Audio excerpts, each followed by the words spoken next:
ಒಂದು ಕಥೆಯ ಹೇಳುತ್ತೇನೆ ಕೇಳೋ ತಿಮ್ಮಪ್ಪ. ಭಾರತವೆಂಬ ದೇಶ ಇತ್ತು ಭೂಮಿ ಒಳಗಪ್ಪ, ದೇಶದಲ್ಲಿ ಇತ್ತು ಕರ್ನಾಟಕವೆಂಬ ರಾಜ್ಯ ಕಣಪ್ಪ, ರಾಜ್ಯದಲ್ಲಿ ಆಳುತ್ತಿದ್ದೆವು 3 ಪಕ್ಷ ಕಣಪ್ಪ.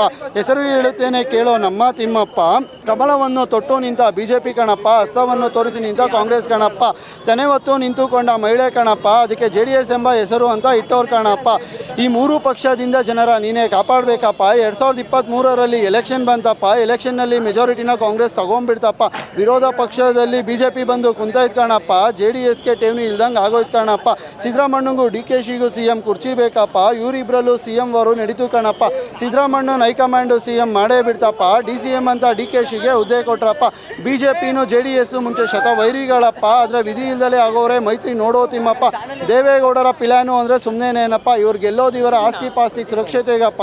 ಇದನ್ನು ತಿಳ್ಕೊಂಡ್ರು ನಮ್ಮ ಜನರು ಅವ್ರ ಹಿಂದೆ ಹೋಗ್ತಾರೆ ಕಣಪ್ಪ. ಗೆದ್ದ ನಾಯಕನ ಹೆಂಡತಿ ಮಕ್ಕಳು ಬಿಟ್ಟಿಯಾಗಿ ದಸರಾ ಆನೆ ಅಂಬಾರಿನ ನೋಡ್ತಾ ನಿಂತ್ರಪ್ಪ. ಓಟು ಹಾಕಿ ಗೆಲ್ಸಿ ಜನ ಟಿಕೆಟ್ ತೊಗೊಂಡು ಇವ್ರ ಹಿಂದೆ ನಿಂತರು ಕಣಪ್ಪ. ಇದನ್ನು ಅರ್ಥ ಮಾಡಿಕೊಂಡ್ರು ಜನರಿಗೆ ಬುದ್ಧಿ ಇಲ್ಲಪ್ಪ. ಹೆಂಗಸ್ರಿಗೆ ಮಾತ್ರ ಫ್ರೀ ಬಸ್ಸು ಮಾಡೇ ಬಿಟ್ರಪ್ಪ. ಗಂಡಸರು ಏನೋ ತಪ್ಪು ಮಾಡಿದ್ರು ನೀನೇ ಹೇಳೋ ತಿಮ್ಮಪ್ಪ. ರೈತರು ಸಾಲ ಮಾಡ್ತೀನಂತ ಹೇಳ್ತಾರೆ ಕಣಪ್ಪ, ಗೆದ್ದ ಮೇಲೆ ರೈತರ ಕಡೆ ನೋಡೋದಿಲ್ಲಪ್ಪ. ರೇಪು ಮಾಡ್ರು ಜಾಸ್ತಿ ಆದರೂ ಸುಮ್ಮನೆ ಅವರಪ್ಪ. ಟಗರು ಅಂತ ಬಿರುದು ತೊಗೊಂಡು ಸುಮ್ಮನೆ ಆದ್ರಪ್ಪ, ಬಂಡೆ ಅಂತ DKಶಿನೂ ಸುಮ್ಮನೆ ಆಗೋರಪ್ಪ. ಇವತ್ತು ನ್ಯಾಯ ಅಂತ ಇದ್ರೆ ಅದು ಸೋಷಲ್ ಮೀಡಿಯಾದಲ್ಲಪ್ಪ, ಇದು ಇಲ್ಲದಿದ್ರೆ ಜನರ ಕತೆ ಗೋವಿಂದನಪ್ಪ. ಇದು ಇದ್ರೂ ಕೂಡ ಇಷ್ಟು ಅನ್ಯಾಯ ನಡೀತೈತೆ ಕಣಪ್ಪ. ಇದನ್ನು ತಡೆಯೋಕ್ಕಾಗೋದು ಪೊಲೀಸಿಂದ ಮಾತ್ರ ಕಣಪ್ಪ. ದೊಡ್ಡವರಂತ ಸುಮ್ಮನಾಗ್ತಾರೆ ಪೊಲೀಸ್ ಕಣಪ್ಪ, ಹಿಡಿಯೋಕೆ ಹೋದ್ರೆ ಟ್ರಾನ್ಸ್ಫರ್ ಅಂತ ಮಾಡ್ತಾರಂತಪ್ಪ. ಇದಕ್ಕೆ ಸುಮ್ಮನೆ ಆಗೋರಂತೆ ಇವರು ಕಣಪ್ಪ. 2019ರಲ್ಲಿ ಕೊರೋನಾ ಅಂತ ಕಾಯಿಲೆ ಬಂತಪ್ಪ, ಕಾಯಿಲೆಯಲ್ಲಿ ರಾಜಕಾರಣಿಗಳು ಯಾರು ಸಾಯಲೇ ಇಲ್ಲಪ್ಪ, ಸತ್ತವ್ರು ಮಾತ್ರ ಓಟು ಹಾಕಿ ಜನರೇ ಕಣಪ್ಪ.